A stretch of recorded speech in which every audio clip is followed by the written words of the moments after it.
The Ridgewood Country Club's main dining room sparkled with crystal chandeliers and polished silver, exactly the kind of old-money elegance that made my extended family feel sophisticated and important.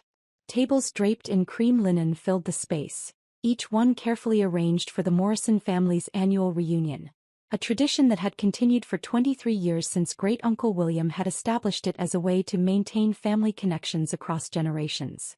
I sat at table 12, positioned strategically near the service entrance where the catering staff moved efficiently between the kitchen and dining room.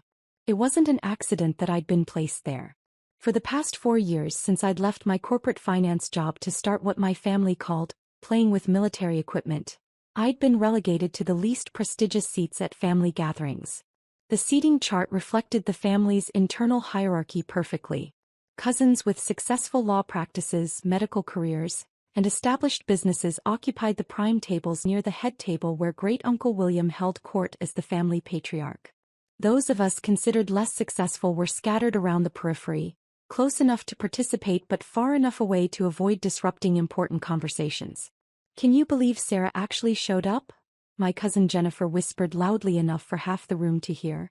She was seated 3 tables away with her husband Mark, both of them dressed in the kind of expensive casual wear that screamed, "We belong here." "I heard she's been struggling since she quit her job at Goldman Sachs," my cousin Michael replied, adjusting his Rolex with the casual precision of someone who wanted everyone to notice it. "Some kind of midlife crisis about wanting to find her passion, or whatever." The familiar shame washed over me as I sipped my water and pretended to study the club's architectural details. The truth was more complicated than they assumed, but I'd stopped trying to explain my career transition 3 years ago when it became clear that no one was interested in understanding.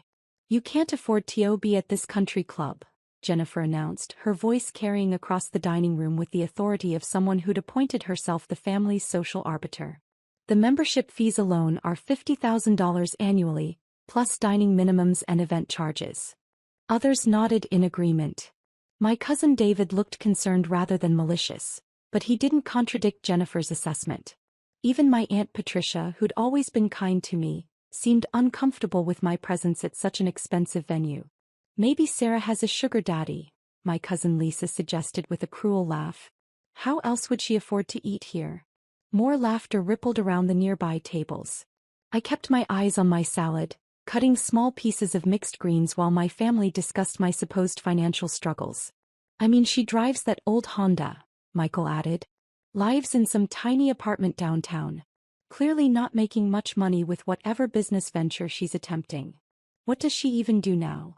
Jennifer asked, though she wasn't directing the question to me. "Something with consulting? Or maybe she's working for some startup that hasn't failed yet." "Defense contracting," my Aunt Patricia said quietly. "She mentioned something about military contracts when I talked to her last Christmas." "Oh, so she's trying to sell paperclips to the Pentagon," Jennifer said with theatrical disappointment. "How quaint." The conversation continued around me, my family members analyzing my career choices and financial situation as if I weren't sitting 20 feet away. This had become a tradition at family gatherings, using my apparent lack of success as a cautionary tale about the importance of maintaining stable corporate employment. What they didn't understand, what I'd stopped trying to explain, was that Titan Defense Solutions wasn't a small consulting firm struggling to sell office supplies to government bureaucrats. It was a $2.8 billion defense technology company that developed advanced radar systems, satellite communications equipment, and missile guidance technology for the U.S. military and allied nations.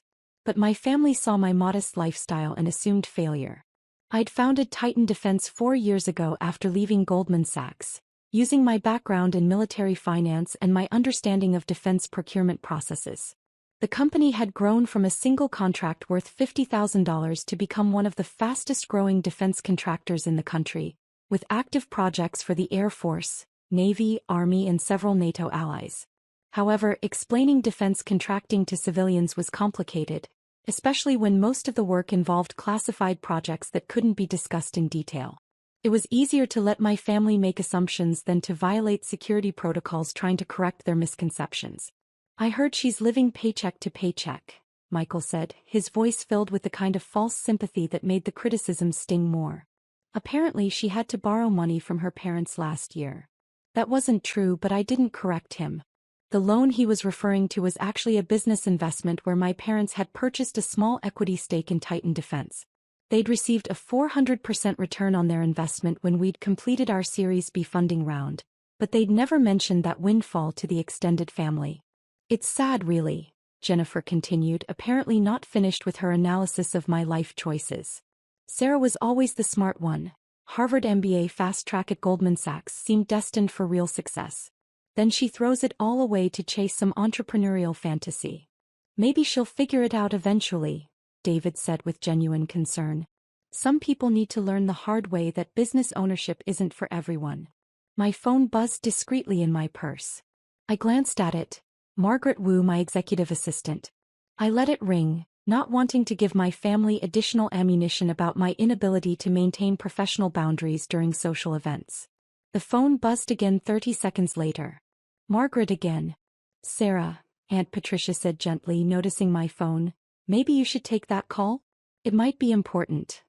It's probably a bill collector, Jennifer said with a laugh that wasn't entirely joking. Or maybe her landlord asking about rent. The phone buzzed a third time. This was unusual. Margaret was extraordinarily professional and wouldn't call repeatedly during a family event unless something urgent was happening. Excuse me for just a moment, I said, standing and walking toward the club's lobby area to take the call privately.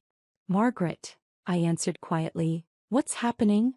Ms. Johnson, I apologize for interrupting your family gathering, but we have a significant development with the Boeing contract. What kind of development? The Pentagon fast-tracked the approval process. Boeing's executive team flew in from Seattle this morning and they're requesting an immediate contract signing ceremony. They want to formalize the agreement today rather than waiting until next week. I felt my pulse quicken. The Boeing contract was the largest single deal in Titan Defense's history. A $2 billion agreement to provide advanced radar systems for the new generation of military transport aircraft. Margaret, I'm at a family event at Ridgewood Country Club. I understand, and normally I would reschedule, but Boeing's CEO is only available today. They have a board meeting Monday morning where they need to announce the contract signing, and the Pentagon wants the deal finalized before the weekend. How urgent is this? Ms. Johnson, this contract represents 40% of our projected revenue for the next 3 years. Boeing's executives flew here specifically to meet with you, and the Pentagon liaison is standing by for the signing ceremony. I looked back toward the dining room where my family was probably still discussing my financial struggles and poor life choices. Margaret, how long would the signing take? Approximately 1 hour. We've prepared everything in the club's business center. Signature pages, witness documentation, executive summaries for the Boeing team. I took the liberty of reserving the boardroom when I realized we might need it. The club's boardroom? Yes, ma'am. I called ahead and explained that we needed space for a major business transaction. The club management was very accommodating once I mentioned the nature of the contract. I made a decision that would change everything. Margaret, bring the Boeing executives to the dining room. Ma'am. Bring them to the main dining room where my family is eating. I want them to meet me there. Are you certain? This is a very high-profile contract signing. I'm certain. Give me 5 minutes to prepare the family, then bring the Boeing team to table 12. Understood, Ms. Johnson. The executives are very excited to finalize this agreement.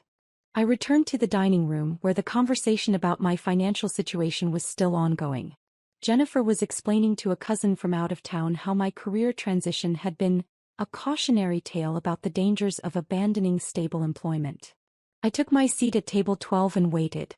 Sarah, David said as I sat down, everything okay with your phone call? Just some business to handle, I said quietly. I hope it wasn't anything too serious, Aunt Patricia said with concern. You looked worried when you stepped out. Nothing I can't manage. Jennifer laughed. Let me guess. Client emergency? Sarah, you need to set better boundaries with your consulting clients. They shouldn't be calling you during family events. It wasn't exactly a consulting matter, I said. Oh. Michael raised an eyebrow. What kind of business emergency requires handling during Sunday brunch at the country club? Before I could answer, I saw Margaret approaching across the dining room. She was dressed in her usual professional attire, charcoal gray suit, understated jewelry, leather portfolio, and she was followed by 4 people in expensive business suits who moved with the confident precision of corporate executives. The dining room began to quiet as other diners noticed the group of obviously important business people making their way purposefully across the room. "Sarah," Margaret said as she reached table 12. "I hope I'm not interrupting your family celebration." Every conversation in the nearby tables stopped. My cousins were staring at Margaret and the executives with expressions of confusion and growing curiosity. "Not at all, Margaret. What do you need?" "Ms. Johnson, I'd like you to meet the Boeing executive team." Margaret gestured to the 4 people standing beside our table with professional confidence. "This is James Chin, CEO of Boeing Defense, Space and Security. Patricia Martinez, Senior Vice President for Military Contracts. Robert Kim, Chief Financial Officer. And Colonel Sarah Thompson, Pentagon Liaison for Advanced Defense Systems." The dining room had gone completely silent. 50 family members holding forks and coffee cups, all staring at the group of executives who had apparently come to our family reunion to conduct business. "Ms. Johnson," James Chin extended his hand with a warm smile, "it's an honor to finally meet you in person. Your reputation in defense contracting precedes you." I stood and shook hands with each executive while my family watched in stunned silence. "The pleasure is mine, Mr. Chin. Thank you for making the trip on such short notice." "Ms. Johnson," Patricia Martinez said, "I want you to know that Boeing's board of directors is incredibly excited about this partnership. Titan Defense's radar technology represents the future of military aviation systems." Jennifer's mouth was hanging open. Michael had set down his coffee cup and was leaning forward to catch every word. "Colonel Thompson," I said, turning to the Pentagon representative, "I appreciate the Department of Defense expediting the approval process." "Ms. Johnson, when technology like yours comes along, we move quickly," Colonel Thompson replied. "The radar systems Titan Defense has developed will give our pilots capabilities they've never had before." Margaret opened her portfolio and removed a leather-bound document folder. "Ms. Johnson, if you're ready, we can proceed with the contract signing." "What contract signing?" Great-Uncle William called from the head table, his voice carrying across the now silent dining room. "The $2 billion defense contract between Boeing and Titan Defense Solutions," Margaret announced to the room. "Ms. Johnson's company will be providing advanced radar systems for the next generation of military transport aircraft." The silence that followed was so complete I could hear the air conditioning system cycling on. $2 billion? Jennifer's voice came out as a whisper. "Ms. Johnson," James Chin said, addressing both me and apparently my entire family, "this contract represents one of the largest defense technology agreements Boeing has signed this year. Titan Defense Solutions has developed radar capabilities that exceed anything currently available in the market." David was staring at me like I'd grown a second head. "Sarah, you own Titan Defense Solutions?" "I founded it 4 years ago," I said simply. "But Titan Defense Solutions is..." Michael was frantically Googling something on his phone. "It's one of the top defense contractors in the country. We've been fortunate to work on several important projects," I said modestly. Robert Kim, the Boeing CFO, addressed my family directly. "Ladies and gentlemen, your family member has built one of the most innovative defense technology companies in America. Titan Defense's radar systems are revolutionary. They can detect threats at distances and with accuracy levels that were impossible just 5 years ago." "Ms. Johnson," Colonel Thompson added, "the Pentagon considers Titan Defense to be a strategic national asset. Your technology is helping to protect American servicemen and women around the world." Margaret placed the contract documents on the table in front of me. "Ms. Johnson, shall we proceed with the signing?" I looked around the dining room at 50 family members who were processing the fact that their failed relative was about to sign a $2 billion defense contract at Sunday brunch. "Actually," I said, "let me introduce the Boeing team to my family first. This is quite an honor for all of us." For the next 30 minutes, Boeing executives and Pentagon representatives mingled with my extended family, explaining advanced radar technology, military aviation systems, and the strategic importance of Titan Defense's innovations. My cousins asked questions about defense contracting, national security, and the technology that was apparently reshaping modern warfare. "Ms. Johnson," Great-Uncle William approached me as the contract signing concluded, "I owe you a profound apology." "Uncle William, you don't owe me anything. Yes, I do. We've spent years treating you like the family member who couldn't make it in the real world, while you were actually building a company that serves our national defense. Different kinds of success look different from the outside, I said gently. Jennifer appeared beside us, her face flushed with embarrassment. Sarah, I'm so sorry. I said terrible things about your financial situation. You made assumptions based on what you could see, I replied. I live modestly because I reinvest profits back into research and development. Every dollar I don't spend on luxury items goes toward developing better technology to protect American military personnel. But why didn't you correct us? Michael asked, joining our conversation. Why let us think you were struggling financially? I thought about how to answer while watching Margaret coordinate the final contract details with Boeing's legal team. Because I wanted to know that my family cared about me regardless of my bank account, I said. If I'd started every conversation with my company's valuation, would your interest in my life have been genuine or financially motivated? The question hung in the air as more family members gathered around us. Sarah, David said quietly, we failed that test pretty badly. You focused on external markers of success rather than trying to understand what I was actually building, I said. But that's understandable. Defense contracting isn't visible the way other careers are.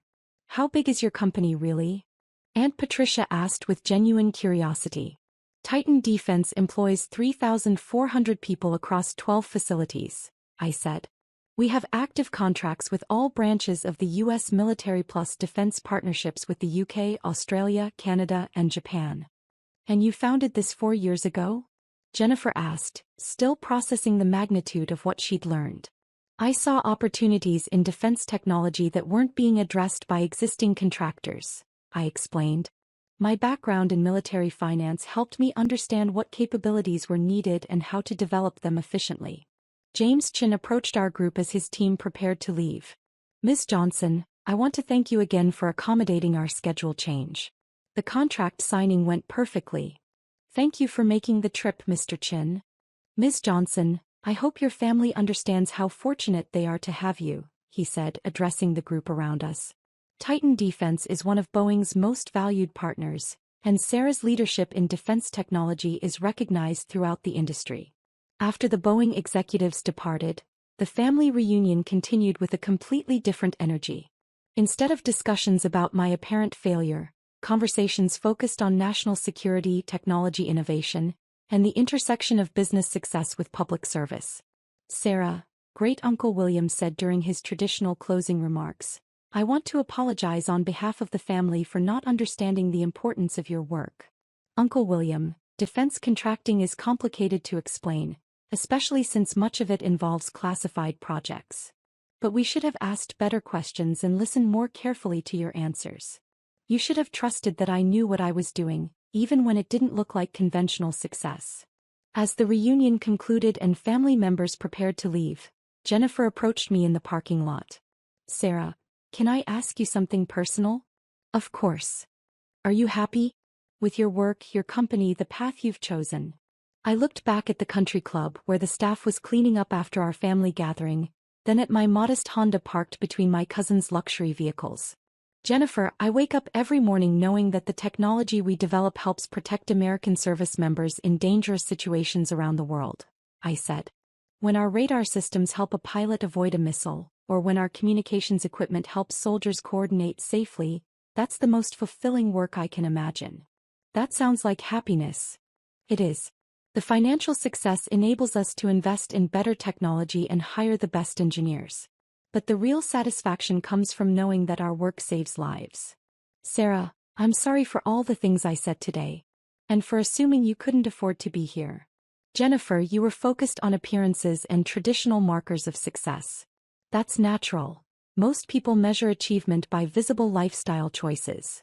But you were building something extraordinary while we were criticizing you for not displaying wealth. I was building something that mattered to me even when other people didn't understand its value. 6 months later, Titan Defense was selected as the prime contractor for a $4.7 billion missile defense system, making it one of the largest defense contracts in U.S. history. The announcement made national news, with several articles mentioning my transition from Wall Street to defense technology entrepreneurship. At that year's family reunion, I was seated at table 1, next to Great Uncle William. But more importantly, the conversation focused on understanding each other's work rather than making assumptions based on appearances. To Sarah, Great Uncle William said in his closing toast, "Who taught our family that the most important success often happens where others can't see it, and that true achievement is measured by the problems you solve rather than the luxury items you display." As we raised our glasses, I reflected on how much had changed since that Sunday afternoon when my cousins had whispered that I couldn't afford to be at the country club. Sometimes families need dramatic demonstrations to understand that the quietest member might be the one accomplishing the most important work. And sometimes, if you're patient enough and committed enough, they eventually recognize that what looked like failure was actually building something extraordinary. The most meaningful recognition doesn't come from industry awards or government contracts. It comes from families who learn to measure success by contribution rather than consumption, and who understand that the person they've been underestimating might be the one protecting everything they care about.